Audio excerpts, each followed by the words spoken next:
Ciri-ciri bikers red flag, post video, tangkap gambar, dia kata dia power cornering tapi tak pernah turun BTIC. Hai guys, hari ni kita bersama Saya Zuran. So, saya Zuran, pakai motor apa? Saya pakai motor R25 V1.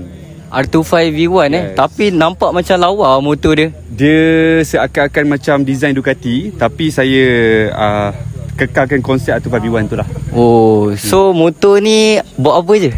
Daripada depan ni saya tukar hair crawl. Tapi ini saya beli dekat Facebook Marketplace je.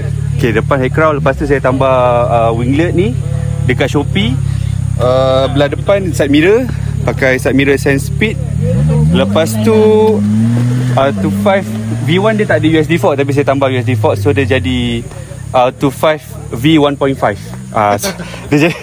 Dia jadi ni lah. Lepas tu ini satu lagi saya tambah footrest. Dia nak nampak lagi besar sikit, saya tukar tank R6. Lepas tu kalau tengok dekat sini, saya pasang undercrowl. Kalau bahagian belakang standard, saya pakai standard je. Cuma saya just make up macam saya tambah mono, saya tambah harga. So, saya Zuran, Ya, saya. berapa habis buat motor ni?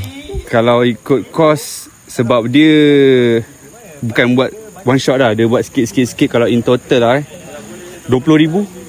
RM20,000 nak dekat 2 biji R25. Sebab dia termasuk dengan overhaul. Wow. Overhaul 2 kali. Overhaul 2 kali. Ada kos tu dah termasuk dengan overhaul lah. Sebab kata buat tadi kan. RM20,000. So, okay. ada soalan yang famous sikit. Okay, silakan. Ciri-ciri bikers red flag. Okay, ciri-ciri bikers red flag, dia post video, tangkap gambar, dia kata dia power cornering tapi tak pernah turun BTIC. Ui, dalam tu. Dalam. Tengok sikit. Ni actually sagap macam ni je. Sagap macam ni je bang, macam ni je. Ada IG, TikTok? IG, TikTok, follow TikTok saya Zuran. Dekat motor saya ada nama.